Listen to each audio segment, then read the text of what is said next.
Sambuddhassa. Namo tassa bhagavato arahato sama sambuddhassa. Titinca anupagama silawa dasanena sampanno kamesu winaya kedang nahi jatu kabhaseyang punareti.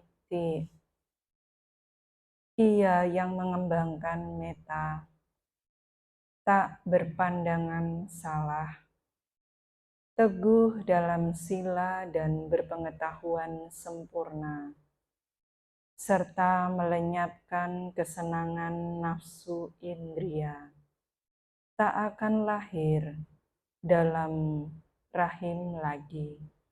Selamat sore, Namo Buddhaya.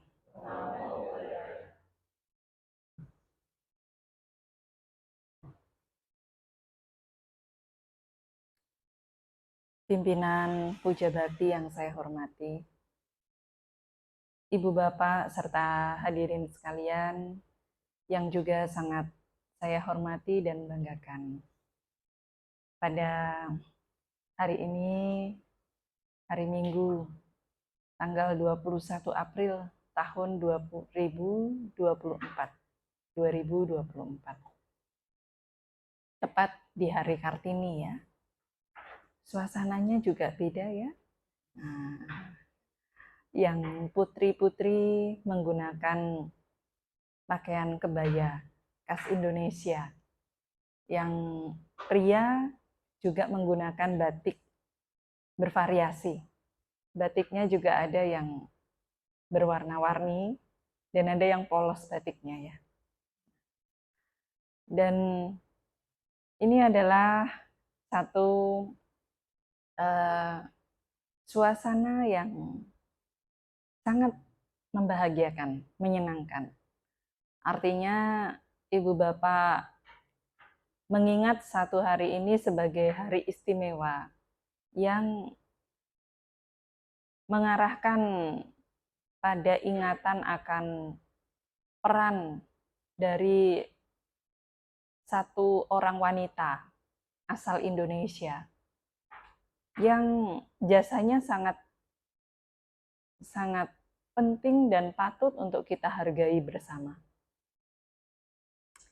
Raden Ajeng Kartini ini memang wanita inspiratif.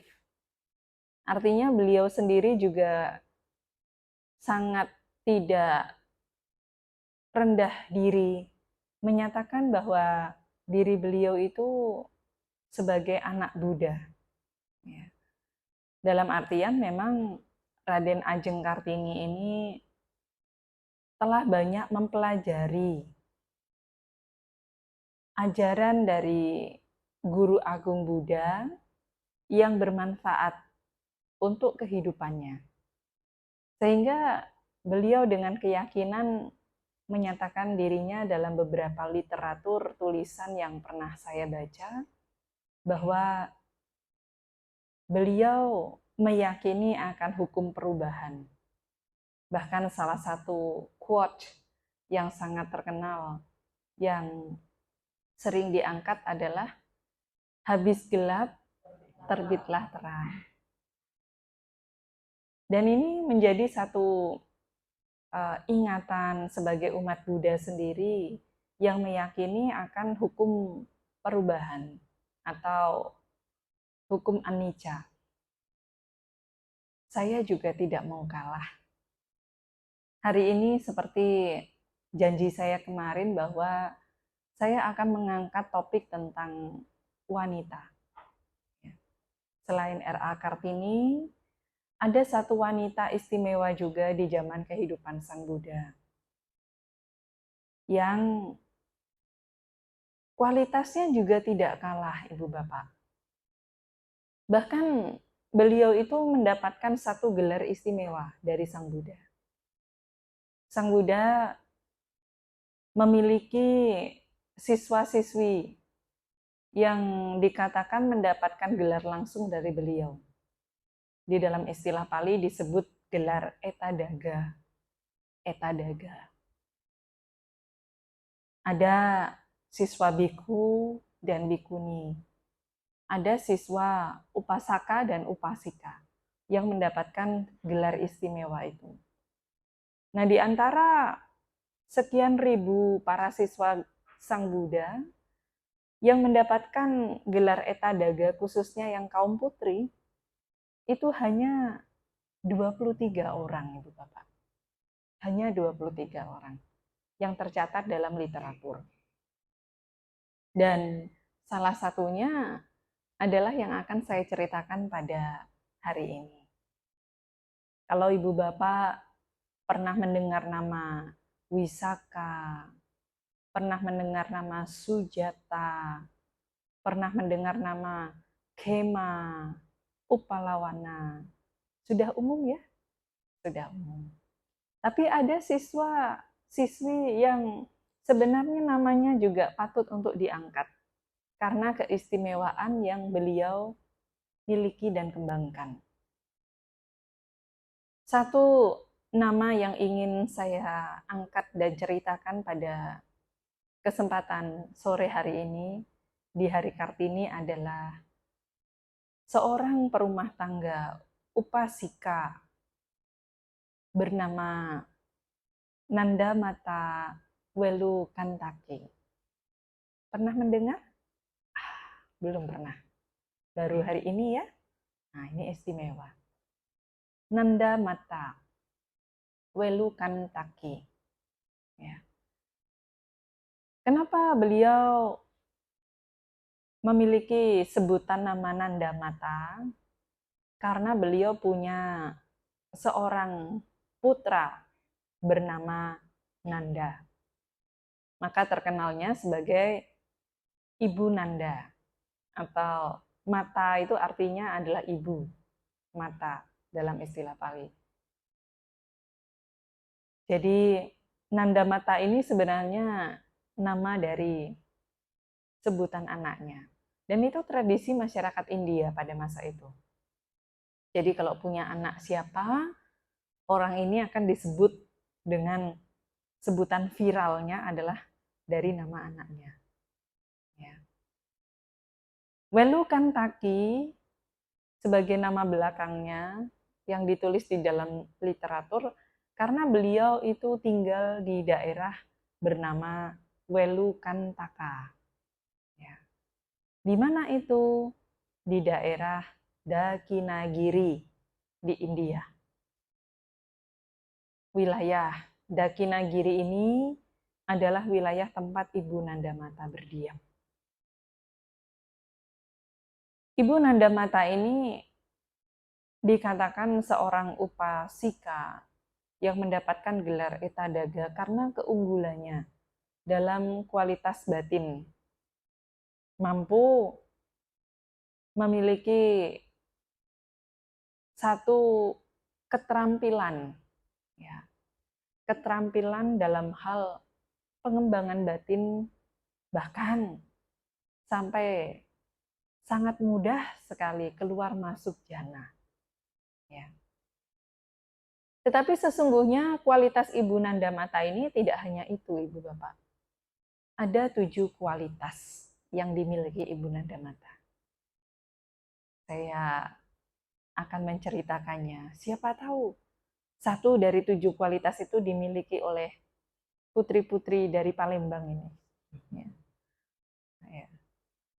Nah, kisah ini saya angkat dalam salah satu literatur sutta, Ibu Bapak. Ya, ada di dalam sutta. Yang judul sutanya adalah Nanda Mata Sutta. Ya, nanti boleh dicek di literatur. Sebenarnya sutta ini menceritakan tentang kisah kualitas dari Ibu Nandamata yang patut untuk diteladani, yang patut juga untuk dicontoh. Ibu Nandamata ini adalah seorang perumah tangga yang sangat rajin sekali, Ibu Bapak. Rajin, saya katakan. Kenapa dikatakan sebagai seorang yang rajin? Karena beliau itu punya kebiasaan yang intens, selalu ya, berulang setiap hari dilakukan. Apa kebiasaannya? Kebiasaannya adalah bangun pagi. Nah, kalau ibu-ibu selalu bangun pagi ya? Iya. Nggak ada yang bangun siang? Bergantung sila. Kalau banyak kerjaan bangunnya siang. Tapi Ibu Nanda Mata ini selalu bangunnya pagi. Ya, selalu bangunnya pagi. Dan begitu bangun pagi, apa yang beliau lakukan, Ibu Bapak? Melakukan praktik samadhi. Ya. Lalu setelah samadhi apa yang dilakukan? Canting pagi. Kalau dikatakan di dalam sutta ini, Ibu Nanda Mata ini rajin sekali membaca Parayana. Parayana itu adalah salah satu uraian di dalam Sutta Nipata yang isinya mengulang kembali pengingatan akan bagaimana ya usaha seseorang untuk mencapai kebebasan juga. Jadi ini selalu diulang-ulang. Ya. Kalau ibu-ibu dan bapak-bapaknya di sini, kalau canting pagi yang diulang juga termasuk sutta. Ya, kalau membaca yang tiap pagi saya sering sampaikan ke ibu bapak, ya bersama-sama membacakan ya sebutan uncaran pengingatan akan renungan dari anicca dukkha anatta. Ya, rupang anicang, wedana anicca, sanya anicca, sangkara anicca, winyanang anicca. Itu sebenarnya juga ada di dalam sutta, Ibu Bapak.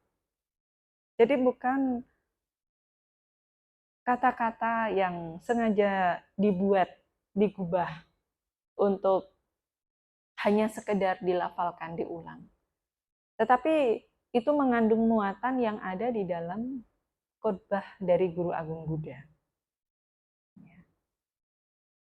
Nah, karena kebiasaannya Ibu Nanda Mata ini membacakan Parayana di pagi hari, dan biasanya membacakannya adalah di jam-jam para dewa. Ya, jam-jam para dewa itu jam berapa Ibu Bapak? Dari jam sekitar tengah malam hingga menjelang pagi, fajar. Ya, itu jam-jamnya para dewa.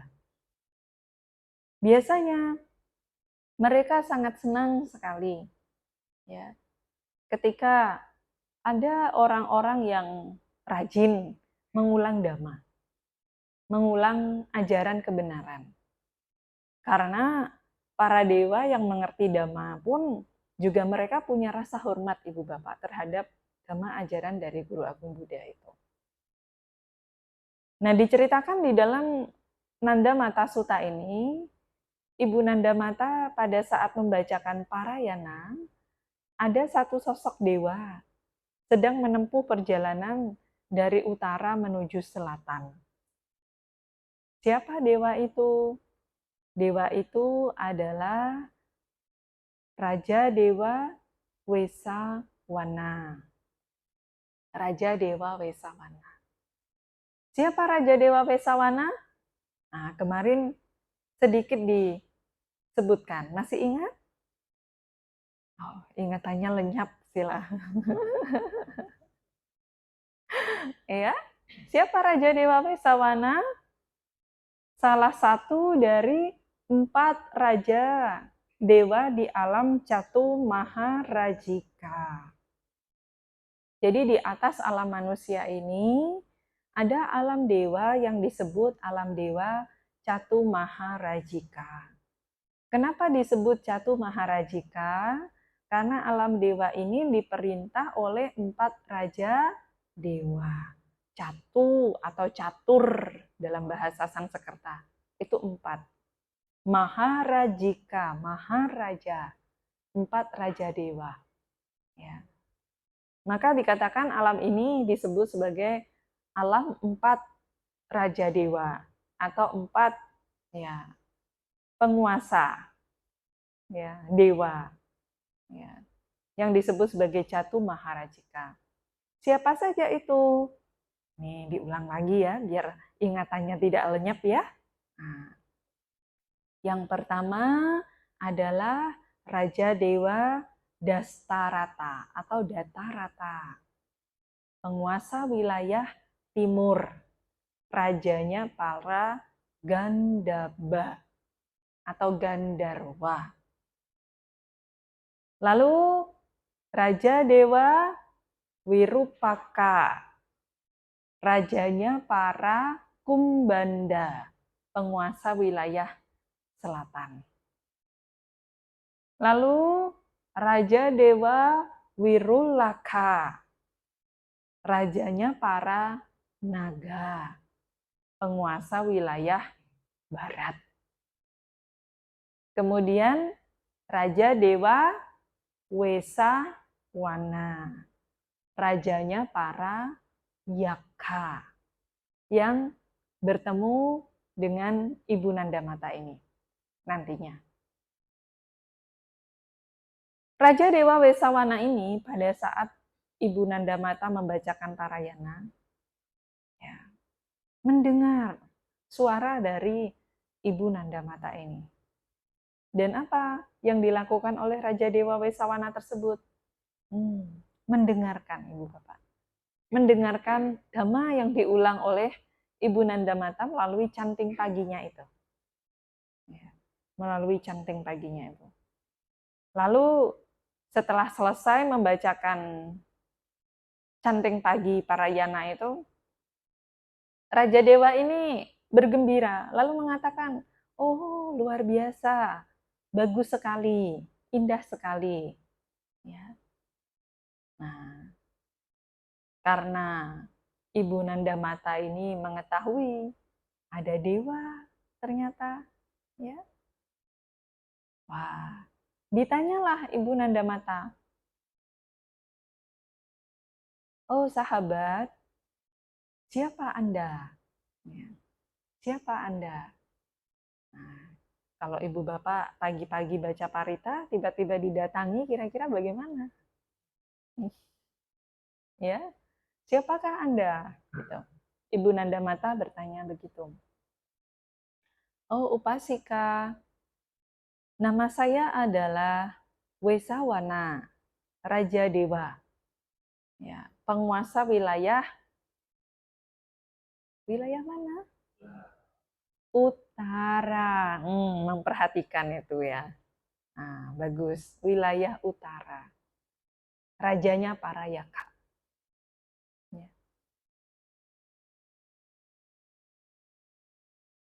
Beliau mengatakan bahwa sungguh indah Anda mengulang dhamma. Ya. Kemudian Ibu Nandamata mengatakan, oh, anggaplah ini sebagai suguhan karena saya kedatangan tamu, ya, seorang Raja Dewa. Ya. Suguhannya bukan air minum, bukan buah-buahan di altar ya Ibu Bapak untuk para dewa, tapi dhamma yang dibutuhkan mereka yang berkeyakinan. Jadi suguhan dhamma itu begitu sangat membahagiakan bagi Raja Dewa ini. Kemudian Raja Dewa berkata, oh luar biasa suguhan Anda. Ya. Kalau begitu saya juga mau memberikan hadiah untuk Anda sebagai balasan atas suguhan yang Anda berikan. Wah, dikasih hadiah sama dewa, mau enggak Ibu Bapak? Kalau dikasih hadiah sama dewa kira-kira. Ya. Hadiahnya apa? Yang diberikan oleh Raja Dewa Wesawana ini. Hadiahnya berupa informasi. Mungkin ini sifatnya Raja Dewa ini sebagai informan juga ya. Nah, pemantau. Tapi memang makhluk Yaka itu adalah makhluk-makhluk yang dikatakan bisa menjaga kekayaan ya manusia ya di bumi ini. Kalau mereka punya kebajikan yang besar, mereka akan menjaga kekayaan dari kebajikan yang dilakukan oleh manusia itu. Tetapi bukan kekayaan yang diberikan oleh Yaka ini, Ibu Bapak. Ya. Apa yang dilakukan atau yang diberikan oleh Raja Dewa Wesawana ini? Informasi apa ya, yang disampaikan kepada Ibu Nandamata ini? Raja Dewa tersebut mengatakan, sebagai hadiah dari suguhan balasan yang ingin saya berikan adalah beliau menyampaikan esok hari ya, akan datang Bante Sariputa dan Bante Moggallana ke wilayah Dakinagiri ini bersama dengan rombongannya. Kemudian beliau melanjutkan bahwa lakukanlah persembahan kebajikan, Upasika Nandamata, berdanalah makanan kepada Bante Moggallana dan Bante Sariputa serta rombongan para biku sebagai bentuk kebajikan, jasa kebajikan. Kemudian pesan beliau adalah pada saat Anda melakukan kebajikan itu, dedikasikanlah kebajikan itu atas nama saya. Atas nama siapa? Atas nama Raja Dewa Wesawana. Artinya apa, Ibu Bapak? Artinya dewa itu masih butuh pelimpahan jasa. Masih butuh kebajikan juga. Ya. Kemudian Ibu Nandamata menyetujui. Ya. Baik, Raja Dewa, saya akan mempersiapkan persembahan makanan terbaik yang akan saya danakan untuk Yang Mulia Bante Sariputa dan Bante Moggallana serta rombongan para biku yang datang ke wilayah Dakinagiri ini. Dan diceritakan Bante Sariputa dan Bante Moggallana ini kalau menempuh perjalanan jauh, Ibu Bapak, tidak sedikit rombongan para biku yang bersama beliau. Ya.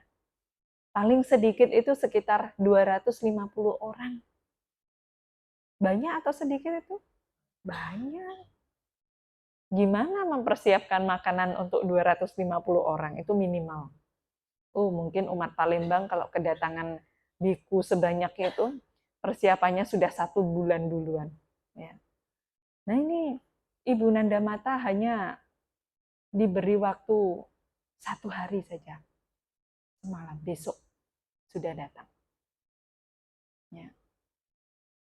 Tapi karena Ibu Nandamata ini adalah orang yang ya berkecukupan juga, kemudian meminta pelayannya untuk membuat makanan yang terbaik, ya, yang sengaja akan didedikasikan untuk Bante Sariputa dan Bante Moggallana serta rombongan para biku. Ya. Kalau zaman dulu rata-rata para biku itu juga datang semuanya berjalan kaki. Ya. Kalau sekarang itu namanya seperti istilah lainnya yang terkenal biku tudong, ya tudong, jalan kaki. Ya. Menempuh perjalanan dari satu tempat ke tempat lainnya dengan jalan kaki. Ibu Bapak bisa bayangkan, tahun lalu ada tidak lebih dari 30 orang biku tudong datang ke Indonesia. Itu saja sudah membuat viral seluruh Indonesia. Ya, jalan kaki. Apalagi kalau datang 250 orang biku ya, jalan kaki di zaman dulu. Tapi zaman dulu adalah itu sebagai hal yang biasa, hal yang lumrah. Karena memang seorang petapa berjalan dari satu tempat ke tempat lain itu untuk ya mengajarkan dhamma, mengunjungi satu sama lain, ya, menjalani kehidupan sebagai seorang samana. Ya. Nah, kemudian singkat cerita, keesokan harinya apa yang dikatakan oleh Raja Dewa Wesawana itu benar-benar terjadi, Ibu Bapak. Bante Sariputa dan Bante Moggallana ini benar-benar tiba di wilayah Dakinagiri. Gitu. Nah, begitu Ibu Nanda Mata ini melihat Bante Sariputa dan Bante Moggallana bersama rombongan para biku, beliau langsung mengundang datang ke rumahnya. Ya. Dengan persiapan yang tentunya sajian makanan yang sudah selesai ya, disiapkan. Ada kalimat yang sangat bagus sekali yang disampaikan oleh Ibu Nanda Mata. Dalam kebiasaannya mengundang para biku untuk menerima persembahan dana makan. Apa yang dikatakan oleh Ibu Nanda Mata, Ibu Bapak? Ini bisa dicontoh oleh umat Buddha. Kalau Ibu Bapak mau memanggil para biku untuk menerima persembahan dana makan, bisa menggunakan kalimat ini. Bante, hidangan di rumah kami sudah siap. Kami mengundang, ya, kata kami mengundang, ya, Bante bersama para biku yang lainnya untuk menerima persembahan dana makan kami. Ya. Jadi ini adalah kalimat yang sangat sopan sekali, Ibu Bapak. Di dalam suta ini ada, ya. Nanti boleh dicek dalam terjemahannya juga. Kemudian Bante Sariputa dan Bante Moggallana menyetujui, ya, datang ke rumah Ibu Nanda Mata dan bersama dengan rombongan para biku lainnya. Saya tidak bisa membayangkan 250 orang ketika masuk dalam satu ruangan dengan hidangan. Mungkin itu ya mirip-mirip seperti saat ITC itu ya Ibu Bapak ya. ITC saja itu panitianya ratusan orang Ibu Bapak. Ya.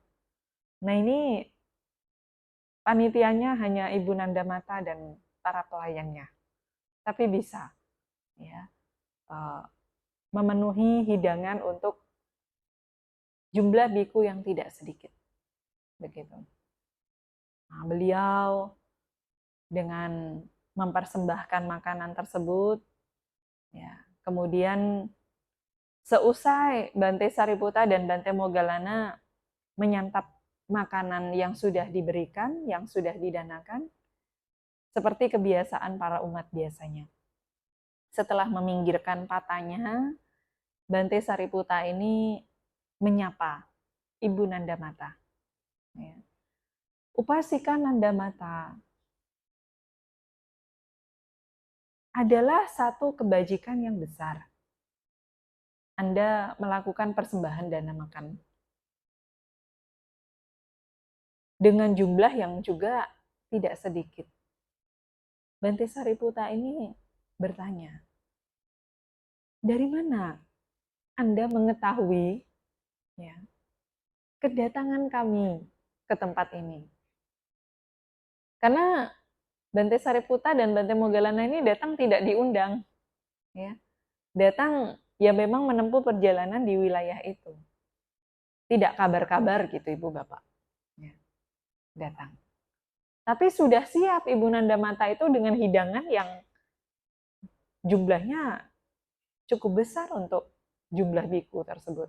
Kan tidak mungkin celing langsung ada makanan gitu ya Ibu Bapak ya. Tentunya masak dan lain-lain.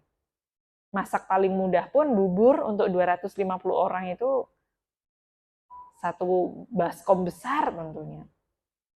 Ya. Kemudian Ibu Nanda Mata menceritakan, Bante, ada Raja Dewa yang datang menemui pada saat saya membacakan parayana, ya, membacakan parayana. Kemudian seusai membacakan parayana itu, beliau menyampaikan bahwa Bante akan datang berkunjung ke wilayah Dakinagiri ini. Ya.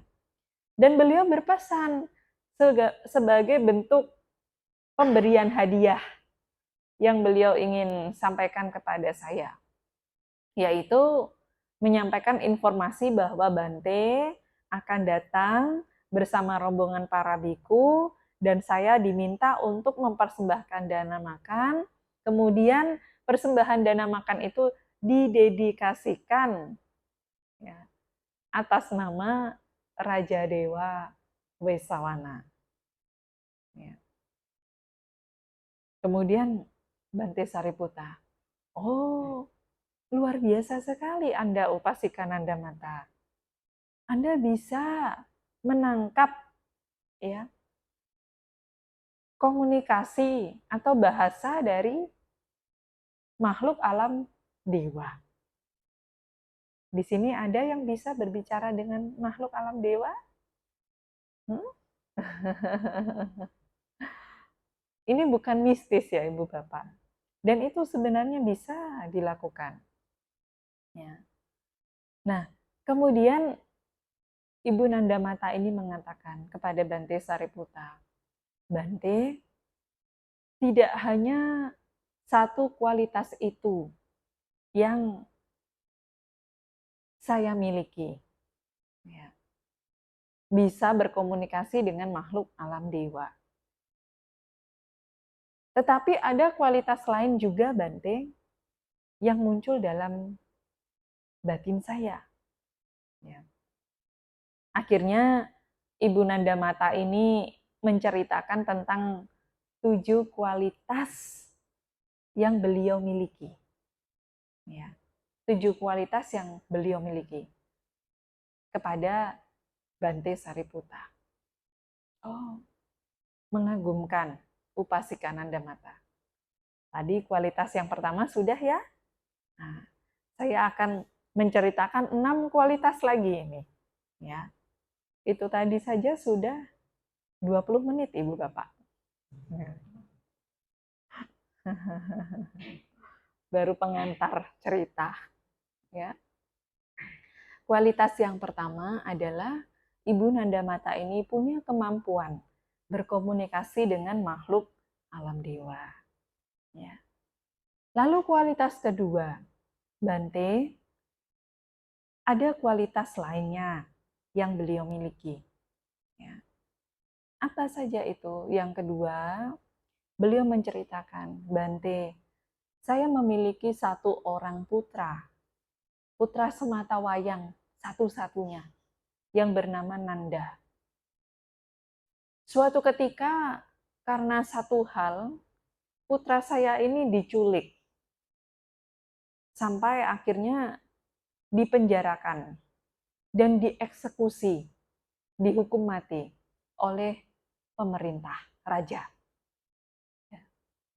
Tapi pada saat saya mendengar putra saya itu diculik, dipenjara, dieksekusi, sampai tahu bahwa putranya ini mengalami kematian, beliau mengatakan, saya tidak melihat batin saya mengalami perubahan terhadap hal itu. Artinya apa Ibu Bapak? Maksudnya tidak mengalami perubahan ini, batinnya tidak goyah. Akan perubahan karena kehilangan putra sematawayangnya itu. Wah, bukan hal yang mudah ini Ibu Bapak. Jangankan kehilangan putra sematawayang ya Ibu Bapak ya. Kehilangan putra yang mata wayangnya bisa dilihat kanan kiri saja, ibaratnya itu masih pasti kalau seorang upasaka, upasika awam biasa, beliau akan bersedih, ya, akan merasa kehilangan. Tapi Ibu Nandamata tidak muncul kesedihan, maksudnya di dalam istilah batinnya tidak ada perubahan itu. Tidak ada kegoyahan batin. Kenapa tidak ada kegoyahan batin, Ibu Bapak? Ini bukan karena Ibu Nanda Mata itu tidak menyayangi putranya, tidak, bukan. Karena kualitas batin Ibu Nanda Mata ini sudah punya kebijaksanaan dalam melihat fenomena perubahan. Ya. Jadi Ibu Nanda Mata sudah tidak lagi batinnya goyah dengan yang namanya perubahan. Bahkan perubahan yang sangat berat itu Ibu Bapak. Kalau perubahan siang berganti malam itu udah biasa ya. Perubahan kehilangan sesuatu yang kecil, yang sederhana, mungkin harta materi itu udah biasa. Tapi ini perubahan kehilangan anak satu-satunya. Coba. Ini bukan hal biasa. Dan anak laki-laki lagi. Ya. Seperti itu. Nah, ini membuat keistimewaan dari batin Ibu Nanda Mata. Dan Bante Sariputa mengetahui kebenaran dari kualitas batin itu.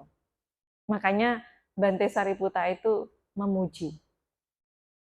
Karena Bante Sariputa dan Bante Moggallana itu bukan orang yang mudah memuji, Bu Bapak. Dalam artian kalau itu bukan suatu kebenaran, jarang sekali diungkapkan satu apresiasi.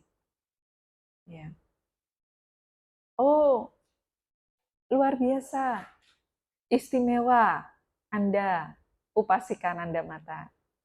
Karena batin Anda menjadi tidak goyah dengan kehilangan satu orang putra, satu-satunya. Ya.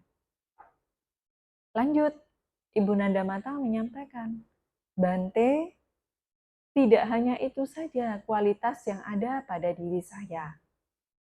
Ada kualitas yang lain yang berkembang di dalam batin saya. Ya.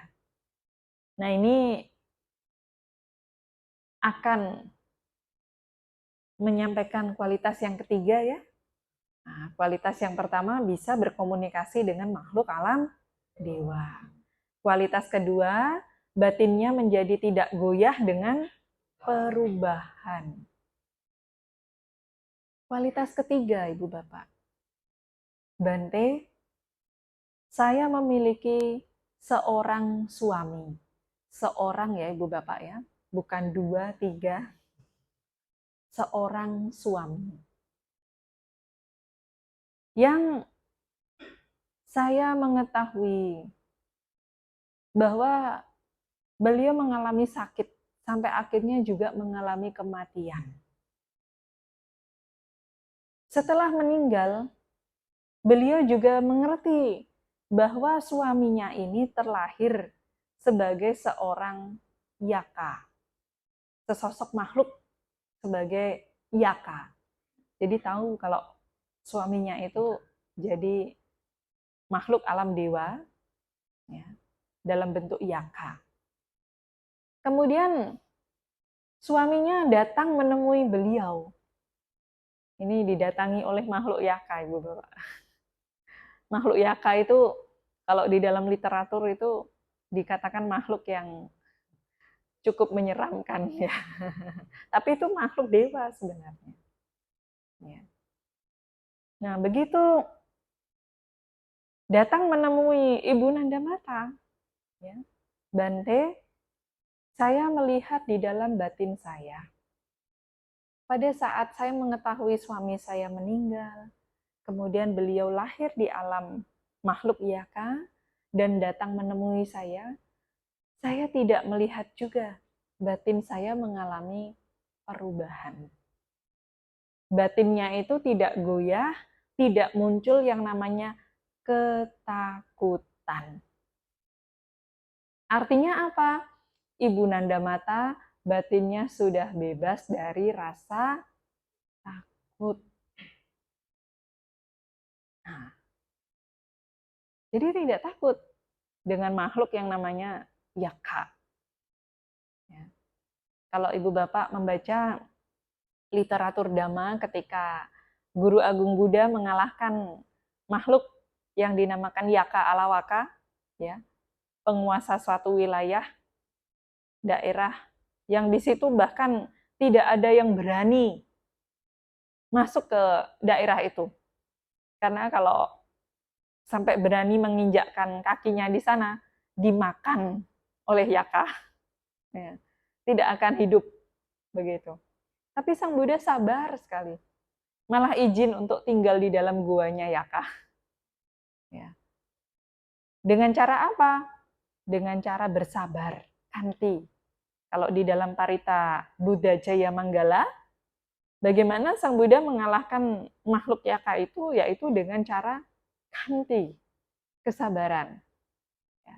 Tidak dengan cara lain. Yaka ini, begitu Sang Buddha tinggal di dalam guanya, ya boleh tinggal di sini. Malam harinya, Sang Buddha diusir. Kalau tidak keluar, ya, saya akan makan kepala Anda. Ya. Sang Buddha keluar, jalan, cangkamana di luar. Kemudian Sang Buddha izin lagi, boleh saya tinggal di sini? Boleh, gitu. Yaka ini. Ya. Tapi diusir lagi oleh Yaka. Sang Buddha keluar lagi. Jadi Sang Buddha hanya keluar masuk gua begitu. Ya. Ini Yaka ini menimbulkan satu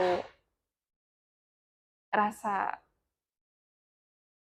ya, keyakinan, kenapa orang ini tidak takut sama saya, ya gitu.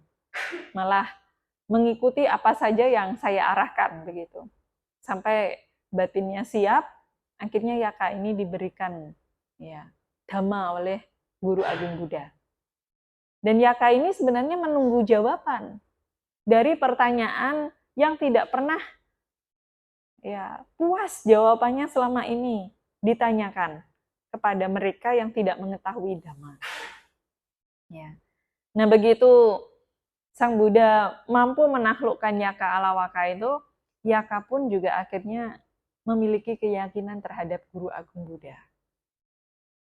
Ada lagi di dalam salah satu sutta yang berjudul Atanatya Sutta, Ibu Bapak. Yang diceritakan di dalam sutta itu, ya, ada satu permohonan makhluk Dewa Yaka kepada Sang Buddha untuk menyampaikan syair perlindungan agar para siswa Buddha itu tidak diganggu oleh makhluk-makhluk Yaka yang tidak mengerti Dhamma. Ya. Karena kalau seseorang diganggu oleh makhluk Yaka, tidak betah biasanya tinggal di satu tempat, Ibu Bapak. Tidak nyaman. Ya. Begitu. Nah, maka di dalam buku Parita itu ada namanya Atanatya Parita. Kalau Ibu Bapak merasa ngeri, takut, ya, tinggal di satu tempat sendirian, baca sutta itu, dimengerti kalimatnya. Ya. Itu adalah syair yang dikeluarkan, ya, yang disampaikan oleh Guru Agung Buddha atas permohonan dari Raja Dewa Wesawana tadi. Karena dewanya, rajanya para Yaka, Raja Dewa ini. Raja Dewa Wesawana ini tahu bahwa memang, ya, rakyatnya, ya, istilahnya, itu ada yang punya keyakinan terhadap Dhamma dan ada yang belum. Ya, seperti halnya rakyat Indonesia ini, ya. Ada rajanya, ada presidennya, tahu ini ada orang-orang yang memang punya keyakinan terhadap ajaran dan ada yang tidak. Maka berikanlah, ya, satu syair pengingat supaya mereka itu tidak mengganggu para siswa Buddha. Ya, maka muncullah yang dinamakan Atanatya Sutta. Dan sedikit petikannya itu ada di dalam Atanatya Parita. Ya. Nah, ini. Jadi Ibu Nanda Mata ini punya kualitas yang ketiga tadi, Ibu Bapak. Batinnya sudah tidak dikuasai oleh ketakutan. Walaupun didatangi oleh makhluk Yaka. Ya, yang tidak lain dulunya adalah suaminya. Ya. Nah, ini kualitas yang ketiga. Kualitas yang keempat, Ibu Bapak. Ibu Nanda Mata mengatakan kepada Bante Sariputta, Bante, Tidak hanya itu saja kualitas yang saya miliki, ya. Tidak hanya itu saja. Tapi ada kualitas lainnya. Bante, saya menikah dengan suami saya, ya, sejak saya ini usia muda. Jadi masih remaja, masih masih muda begitu. Masyarakat India pada masa itu rata-rata usia 15 tahun, 16 tahun sudah menikah. Bahkan ada yang lebih kecil. Pangeran Siddhartha saja dinikahkan usia berapa Ibu Bapak? 16 tahun. Ya, 16 tahun. Nah sama, Ibu Nandamata ini juga dinikahkan pada saat usianya masih sangat muda. Beliau mengatakan, tapi Bante, saya selama menikah dari usia muda, bahkan sejak sampai suaminya meninggal pun, ya, ditinggal, tidak pernah ada niatan untuk mau berselingkuh. Bahkan itu hanya di dalam pikiran saja, tidak pernah muncul. Ya. Di dalam pikiran loh Ibu Bapak, tidak ada ketertarikan, ya, selain suaminya itu. Ini keistimewaan, ya, dari Ibu Nandamata. Walaupun sejak kecil, sejak muda usianya bahkan sudah meninggal suaminya, tapi beliau punya kesetiaan yang luar biasa, bahkan di dalam pikirannya. Bukan hanya sekedar ucapan ataupun perbuatannya, Ibu Bapak. Tapi pikirannya pun tidak dibiarkan untuk memikirkan hal-hal yang tujuannya untuk perselingkuhan. Artinya apa? Ibu Nandamata ini seorang perempuan yang setia, Ibu Bapak. Setia. Dan kesetiaan itu adalah kualitas, ya. Kesetiaan itu adalah kualitas. Bukan satu hal yang sederhana, hal yang remeh. Kesetiaan itu adalah kualitas.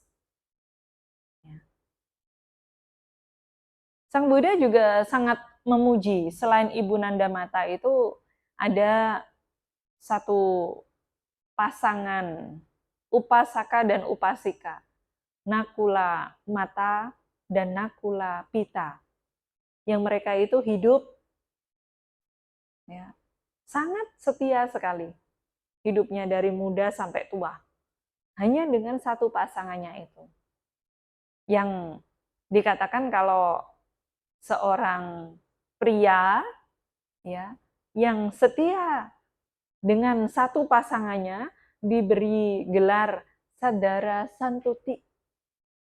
Ya, Sadara Santuti. Kalau seorang perempuan yang setia dengan satu pasangannya, satu pria, diberi gelar Patawati. Nah, dan ini istimewa Ibu Bapak, tidak mudah.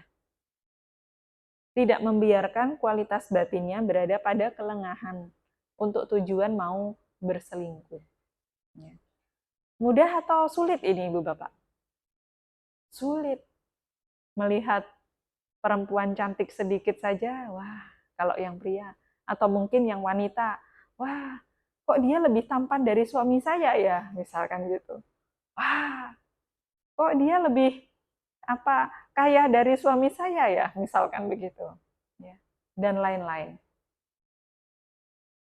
Ini kalau tidak dijaga pikiran seperti itu akan mengarah pada potensi seseorang punya ketertarikan pada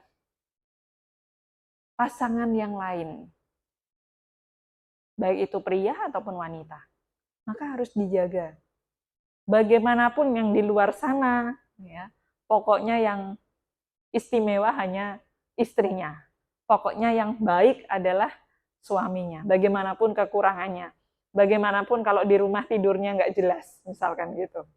Ya, bagaimanapun dia suka marah-marah, bagaimanapun dia istilahnya tidak punya kesempurnaan, ya, tapi tetap punya komitmen bahwa pasangannya itu adalah satu-satunya yang dijadikan sebagai kalyanamita. Ini karena punya sisi kesetiaan tadi, Ibu Nandamata. Ya. Kualitas keberapa itu tadi, Bu Bapak? Oh, ya. Masih perhatian. 4. Ada 7 ya, masih kurang 3. Jadi kualitas yang pertama tadi bisa berkomunikasi dengan makhluk alam dewa. Yang kedua, batinnya menjadi tidak sedih, tidak goyah pada saat kehilangan anak satu-satunya. Perubahan ya. Batinnya menjadi tidak takut, tidak goyah, tidak berubah pada saat mengetahui suaminya meninggal dan lahir sebagai makhluk yaka menemuinya, tidak takut. Jangankan ibu bapak ditemui ya, dengar suara langkahnya yaka saja, deng, deng, deng, begitu aja paling sudah lompat, lari ya. Nah, ini Ibu Nandamata tidak? 3. Lalu yang keempat tadi, Ibu Nandamata termasuk upasika yang setia, ya, yang istilahnya tidak pernah memunculkan pikiran apapun di dalam batinnya dengan tujuan untuk berselingkuh dengan pria lain. Walaupun suaminya sudah meninggal, walaupun menikahnya itu sejak usia muda, ya, dengan pasangannya. Tidak mau. Oh, luar biasa sekali Anda, upasika Nandamata. Setia. Ya. Nah, kemudian Bante, tidak hanya itu saja. Kualitas yang ada dalam batin saya. Sejak saya meyakini ajaran Guru Agung Buddha, ya, menjadi seorang yang berkeyakinan terhadap Dhamma, ya, ajaran Guru Agung Buddha, saya tidak pernah melanggar pelatihan sebagai seorang upasika. Artinya apa? Beliau itu menjalankan 5 latihan sila itu dengan sempurna, Ibu Bapak. Berupaya untuk benar-benar menghindari yang namanya pembunuhan, ya, pencurian, berbuat asusila, musawada, ya, ucapan yang tidak benar, bahkan mabuk-mabukan, itu semua sudah ditinggalkan oleh Ibu Nandamata sebagai seorang upasika. Sejak beliau meyakini ajaran Guru Agung Buddha. Ibu Bapak yakin dengan ajaran Guru Agung Buddha? Yakin. Berapa persen? Yakin?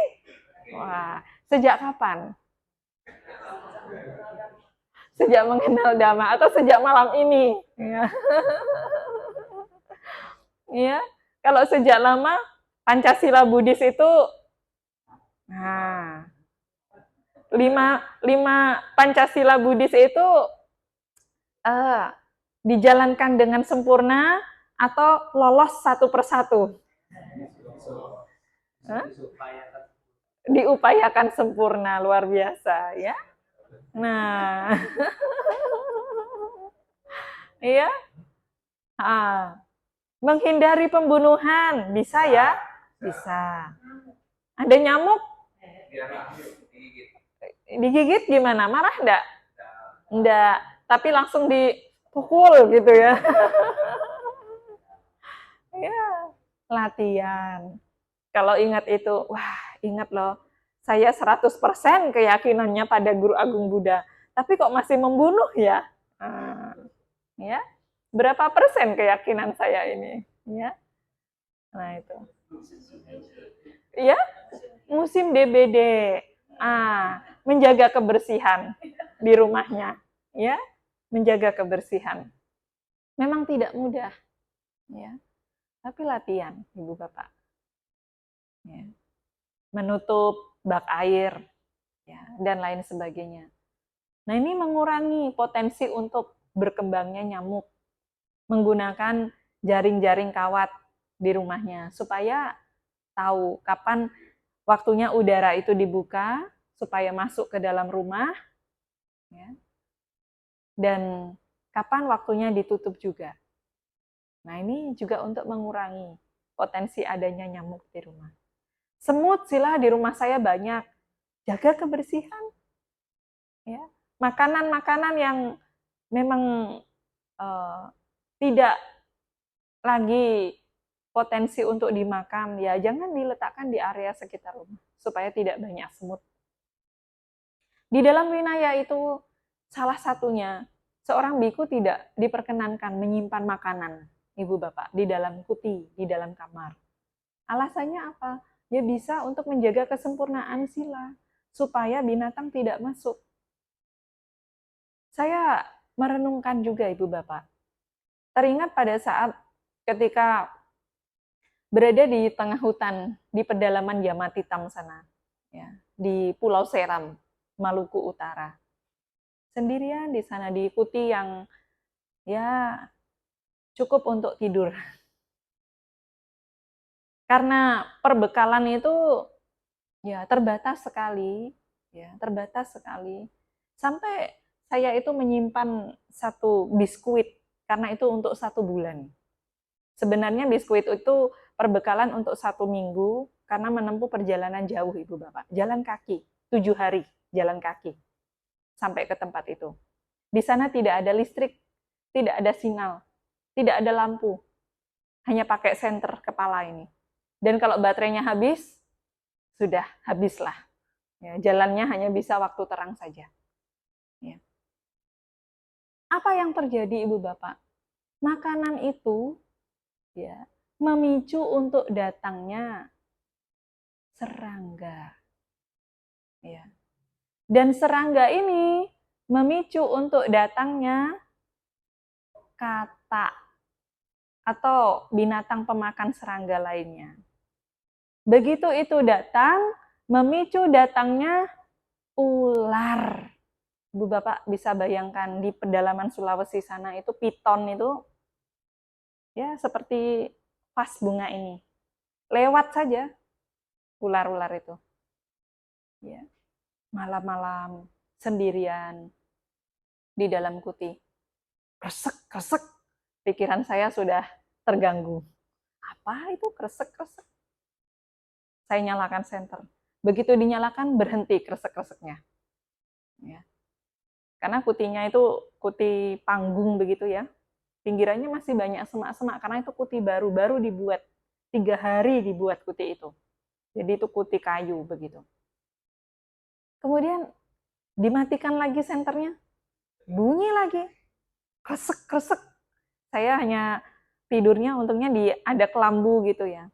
Saya yang duduk, saya amati sekeliling apa ya yang kresek-kresek ini. Penasaran saya. Antara gelisah dan juga penasaran pada saat itu. Nah, begitu saya lihat, oh ada tikus masuk begitu. Akhirnya saya nyalakan lampunya. Terus saya nyalakan lampu senter itu. Sesekali, oh di luar saya dengar suara kresek lagi. Kleser, kleser gitu. Saya memberanikan diri, nengok dari pintu putih. Apa? Ya. Apa Ibu Bapak? Ular. Wah, ini jantung saya rasanya kayak tambah lagi spotnya ya. Begitu. Saya hanya berpedoman, udahlah, mati di tengah hutan ya sudah, begitu. Ya. Melewati malam itu dengan cara yang tidak mudah. Akhirnya apa caranya Ibu Bapak? Biskuit itu saya taruh di luar. Begitu itu ditaruh di luar, ya tikusnya keluar. Begitu. Tikusnya keluar, ularnya bukan masuk. Ya. Pergi juga, di luar juga. Ya sekalipun di luar, tapi ya berusaha untuk berada tidak di area kuti itu. Ya. Wah, itu pengalaman untuk perenungan Ibu Bapak. Jadi tidak semudah yang kita pikirkan. alasan-alasan kenapa Sang Buddha mengeluarkan Winaya itu bukan hanya sekedar untuk menjaga indera kita dari kesenangan akan makanan dan lain sebagainya, tapi juga untuk ini loh, menjaga diri kita dari bahaya. Bahaya, apalagi di hutan, Ibu Bapak. Kalau mungkin di rumah apa, kita masih terjaga keamanannya, gitu. Tetapi kalau di hutan seperti itu, wah, itu bahaya yang tidak bisa kita prediksi. Ya. Salah satunya itu, alasannya juga. Mengerikan ternyata. Itu hanya dari makanan saja itu, Bapak. Ya. Gini. Nah, kalau seseorang tidak waspada, bisa terjadi potensi seperti itu. Nah, ini urusannya tadi kenapa jadi ke sana ya? Poin yang ke-5. Ya. Jadi menghindari pembunuhan. Ini karena kita sendiri juga mengupayakan supaya tidak terjadi potensi terjadinya pembunuhan itu. Walaupun itu hanya serangga saja, melatih diri untuk berlatih menghindari pembunuhan. Menghindari mencuri, mengambil barang yang tidak diberikan. Ini pun juga harus dimengerti dengan pandangan benar, Ibu Bapak. Jangan nanti, kadang ada orang yang ekstrim sekali. Kamu nggak bilang ya, mencuri itu. Ya. Ngambil barang orang tanpa izin, mencuri itu. Bukan begitu konsepnya, Ibu Bapak. Ya. Kalau kita mengambil barang orang, dan barang itu ya, menjadi sebab ketidaknyamanan bagi si pemilik ketika benda itu diambil, nah itulah terjadi pencurian. Tetapi kalau misalkan ada kakak adik itu, ya kakak adik belajar bersama, ini kotak pensilnya adiknya, ini kotak pensilnya kakaknya. Ya namanya kakak adik, saudara. Ini nggak izin loh adiknya, ambil saja begitu. Ya. Tapi kakaknya nggak marah, tidak marah dengan tindakan yang dilakukan oleh adiknya itu. Ya tidak apa-apa, itu bukan pencurian. Ya. Tetapi kalau sampai menimbulkan rasa kesal, ya, tidak nyaman, nah ini baru disebut sebagai adina dana, merampas, merampok, ya, koruptor, ya, dan lain sebagainya, menimbulkan rasa ketidaknyamanan. Nah, baru ini disebut sebagai pencurian. Kemudian berbuat asusila, ya, dengan objek siapapun sebenarnya. Baik itu wanita, pria, binatang, bahkan mayat. Kalau di dalam Winaya itu binatang termasuk, mayat juga termasuk. Sebagai objek perbuatan asusila. Ini juga sudah melakukan pelanggaran. Jadi tidak boleh. Kadang ada orang berpikir, kalau lawan jenis kan nggak boleh sila. Kalau sesama jenis bagaimana? Ya sama. Karena itu sifatnya nafsu pikiran, pelampiasan nafsu keinginan. Ya. Mau itu objeknya adalah lawan jenis ataupun sesama jenis, secara dhamma itu dilihat sebagai nafsu indria, Ibu Bapak. Ya. Jadi ini juga harus dihindari. Dihindari. Bahkan Ibu Nanda Mata itu ketika itu muncul dalam pikiran saja, segera ditinggalkan, bahkan tidak sampai muncul. Ya. Ini latihannya. Kemudian berusaha untuk tidak berkata bohong. Termasuk di sana ada ucapan yang tanpa tujuan, omong kosong, ya, ucapan yang tidak bermanfaat, ucapan kasar, dan juga ucapan yang tidak benar. Ya. Ini. Ada 2 cara untuk menjaga ucapan ini supaya tidak melanggar sila yang keempat. Dengan cara apa? Kalau Anda tidak mengucapkan kata-kata dhamma, ya, sebaiknya diam. Berdiam diri. Kalau latihan bagaimana Sila? Ya latihan. Ya, misalkan satu kuti banyak orang, ya, itu potensi bicaranya lebih besar dibandingkan satu kuti seorang diri. Betul ya? Iya. Kenapa juga ada aturan di dalam Vinaya seorang biku, ya, sebisa mungkin satu kuti itu seorang diri. Karena untuk mengurangi munculnya percakapan yang tidak bermanfaat. Kalau ada temennya satu, ini sudah pasti ngobrol ini. Ya, betul itu. Satu saja, pasti ada potensi untuk saling bicara, ngobrol. Belum lagi dua, tambahannya. Tiga, empat. Wah, nah, sampai jam 12 malam.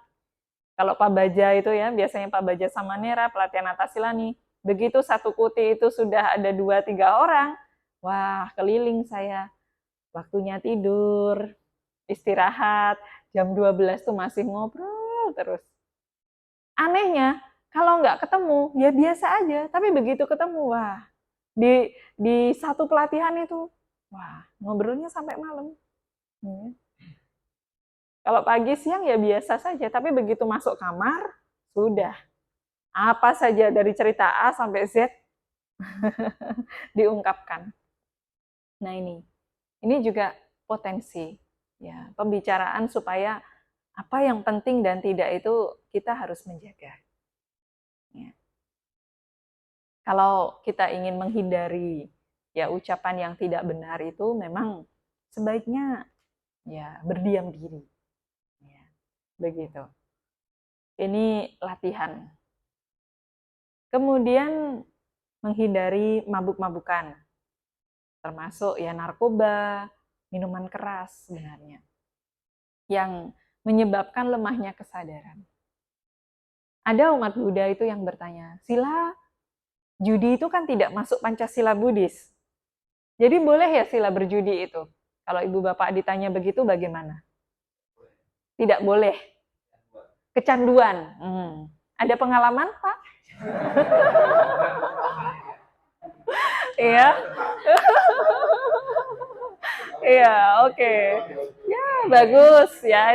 Itu ada pengalaman yang nantinya bisa ya dihindari. Betul. Ya. Memang ya, judi itu tidak ada di dalam Pancasila Buddhis, Ibu Bapak. Tidak ada di dalam Pancasila Buddhis itu. Tetapi di dalam ya para bawasuta ya yang dikatakan apa penyebab runtuhnya kehidupan sebagai seorang perumah tangga selain main wanita, ini kalau yang pria ya kalau yang wanita ya main pria gitu, main wanita, berjudi, mabuk-mabukan, ya punya pertemanan yang salah, itu penyebab jatuhnya ya seorang perumah tangga. Maka ini juga harus dihindari, Ibu Bapak. Banyak kisah-kisah di zaman Guru Agung Buddha, jangankan kisah zaman Guru Agung Buddha, zaman sekarang juga banyak. Kalau seseorang ini sudah terkena ya 4 faktor ini, ya akan runtuh dia sebagai seorang perumah tangga, jatuh, ya, kenal ya persahabatan yang salah. Dia berteman dengan teman-teman yang hanya memanfaatkan untuk hal-hal yang tidak baik. Jatuh dia.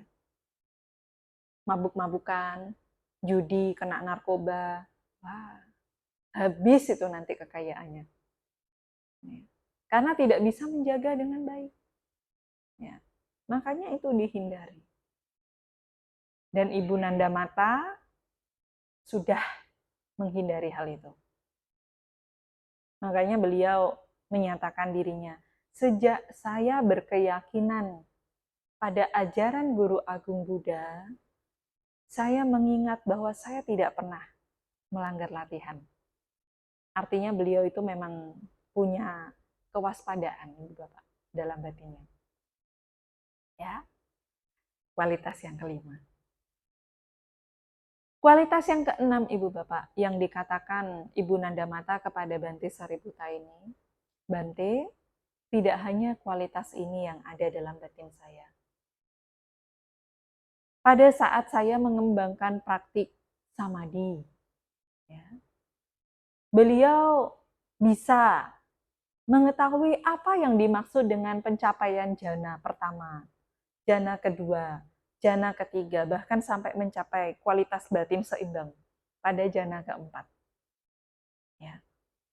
Dan ini telah direalisasi oleh Ibu Nandamata. Ya. Karena pencapaian kualitas jana ini, maka batin Ibu Nandamata itu sangat peka sekali, Ibu Bapak, sangat sensitif. Ya. Maka tidak heran kalau dengan pengembangan kualitas ini beliau bisa mengarahkan batinnya, ya, melihat makhluk, alam dewa, yaka, dan lain sebagainya. Sampai bisa berkomunikasi dengan, ya, makhluk-makhluk itu. Karena konsentrasi yang mendalam. Walaupun tidak semua orang yang mencapai jana punya abinya, Ibu Bapak. Sama halnya, tidak semua ada orang suci yang sakti. Dan tidak semua orang sakti itu suci. Tapi ada orang yang punya kesucian dan juga punya kesaktian. Begitu. Jadi kita harus bisa menelisik kualitas batin.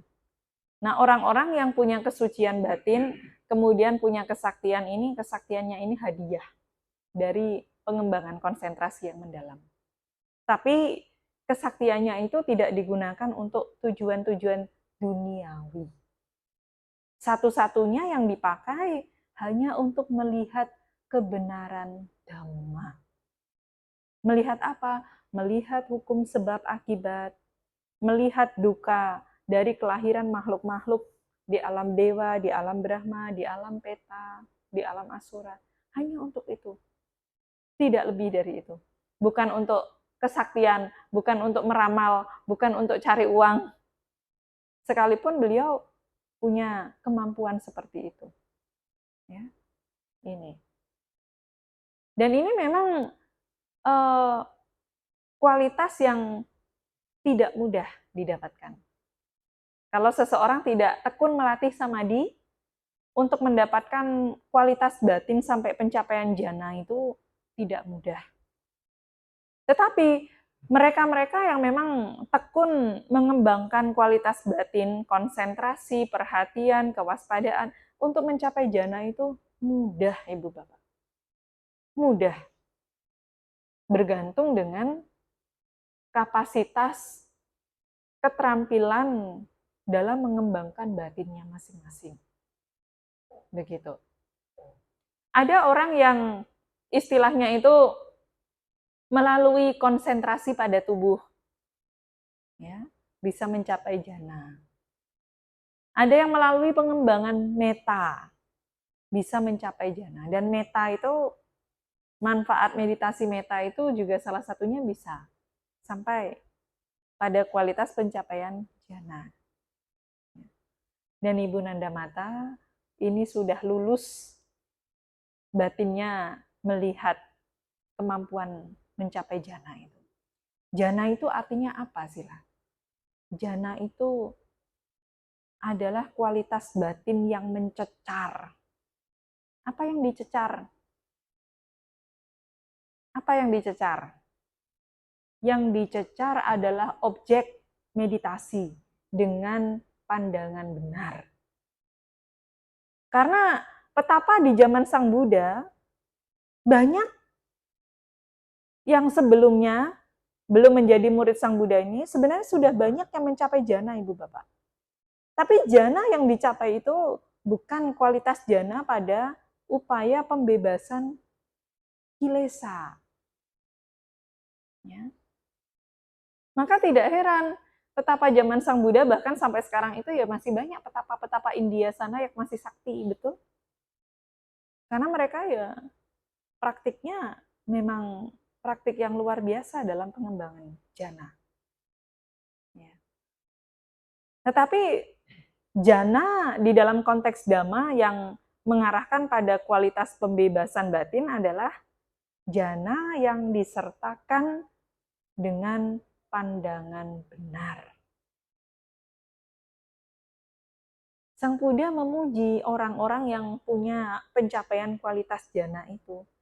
Tapi pada endingnya Sang Buddha mengarahkan tinggalkan jana itu. Supaya apa? Supaya tidak melekat pada kondisi tersebut. Ya. Kalau melekat pada kondisi tersebut, apa yang terjadi Ibu Bapak? Masih lahir di alam rupa Brahma, masih lahir di alam arupa Brahma, yang jangkauan waktunya tak terhingga. Berapa lama di sana? Ya, tak terhingga. Tapi apakah itu ketika dikembangkan baik, Ibu Bapak? Masih baik jika disertai dengan pandangan benar. Kuncinya itu, pandangan benar. Kalau tidak disertai dengan pandangan benar, yang jadi adalah munculnya kemelekatan. Sehingga masih akan lahir lagi. Nah, bagaimana dengan Ibu Nandamata ini? Ibu Nandamata ini kelihatan kualitas jananya pada kualitas yang ketujuh nanti, Ibu Bapak. Ibu Nandamata menyatakan kepada Bante Sariputta, Bante, tidak hanya pada kualitas pencapaian jana saja yang telah beliau realisasi, tetapi juga Ibu Nandamata ini menyatakan dirinya dari 10 belenggu, tidak ada 5 belenggu yang belum diatasi. 10 belenggu itu apa? Dasa samyojana ya Ibu Bapak ya. Dasa samyojana.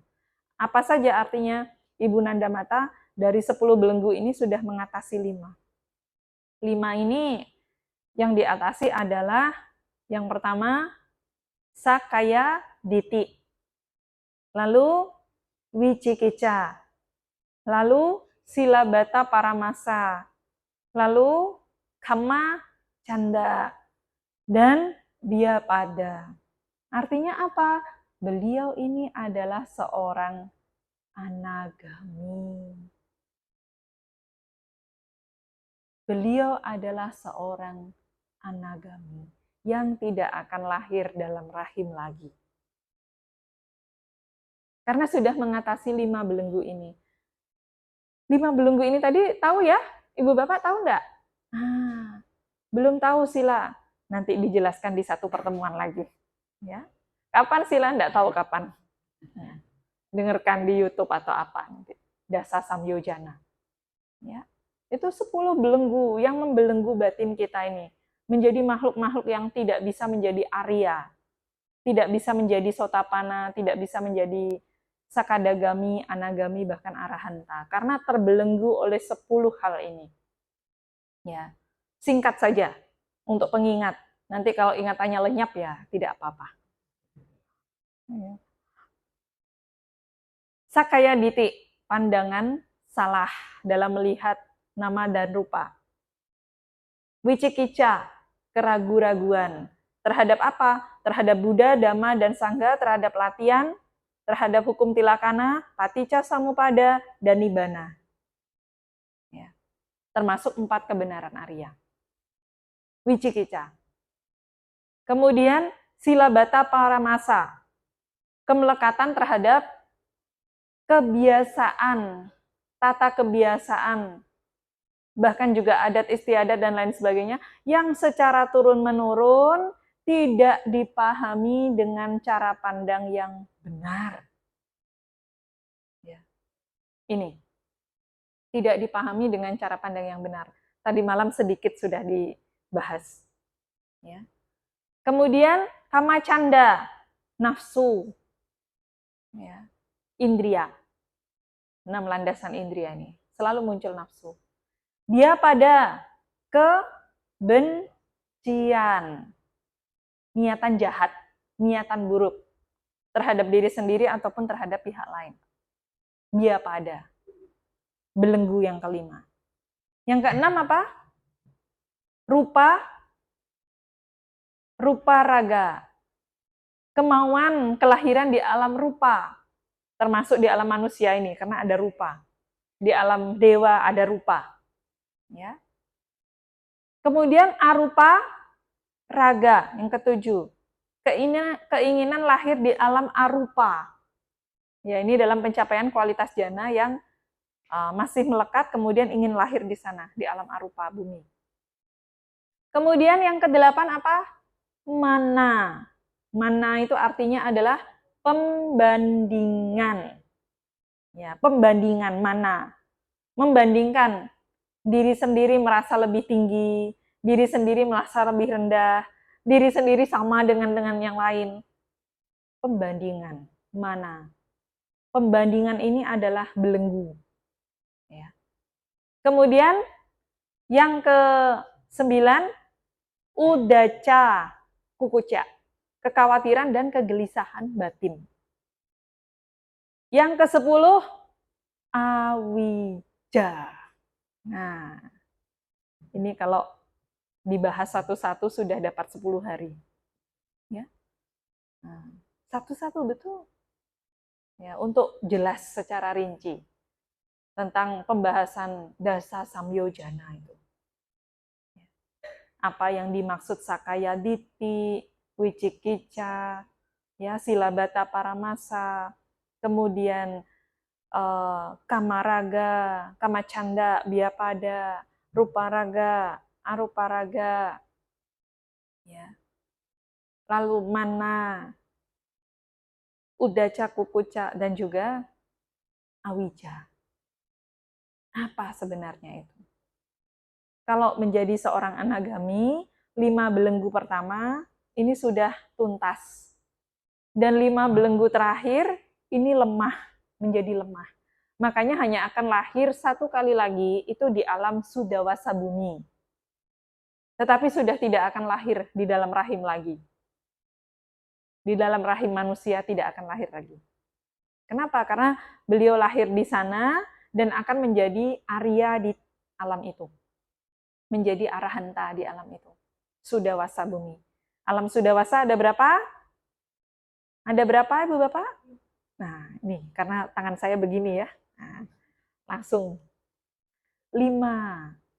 Ya, awiha, atapa, sudasa, sudasi, dan akanita. Nah, nanti kalau pengen tahu di mana itu sila, di bawah itu ada gambar 31 alam kehidupan. Nanti dicek. Tadi pagi saya belajar bersama anak-anak sekolah minggu juga pakai gambar.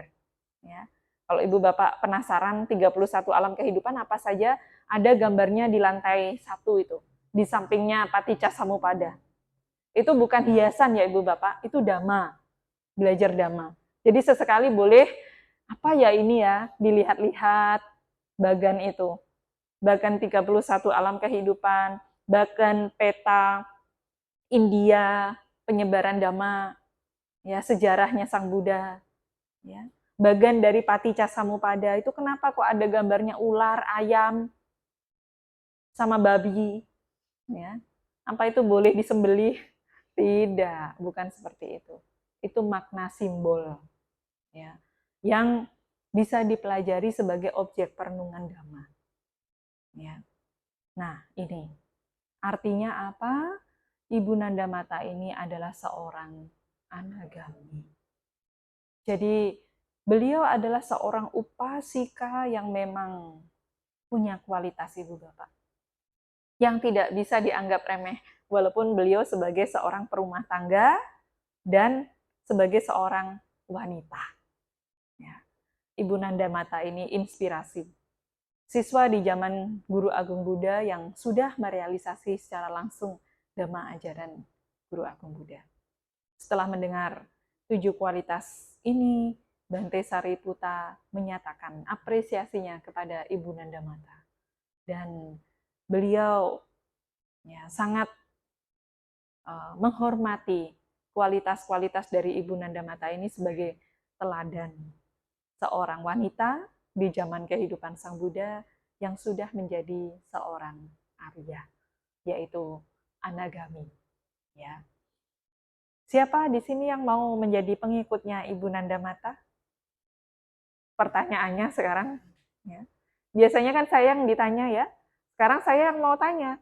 Siapa ini perempuan-perempuan yang nantinya mau bangun pagi, meditasi, baca parita, ya, datang ke wihara, ya, wah, besok jangan-jangan, oh, ya, nah itulah memang butuh semangat ibu bapak, ya, butuh semangat untuk terus berjuang mengatasi belenggu batin kita sendiri. Ya, kalau kita tidak punya semangat, kita terbelenggu oleh batin. Dan kapan itu selesainya? Tidak ada ujungnya. Sampai kita sendiri mau membebaskan batin kita itu dari belenggu itu sendiri. Ya, semoga uraian Dhamma ini ya menginspirasi ibu bapak sekalian, bukan hanya yang kaum putri saja, tapi juga yang pria tidak kalah loh ya. Kemarin hari pertama ada cerita tentang Raja Puku Sati. Nah, masih belum lenyap ya ingatannya. Raja Puku Sati. Nanti kalau ingatannya lenyap, boleh dicek lagi di YouTube apa ya kemarin ya. Nah, kemudian hari kedua bicara tentang 4 jenis kemelekatan.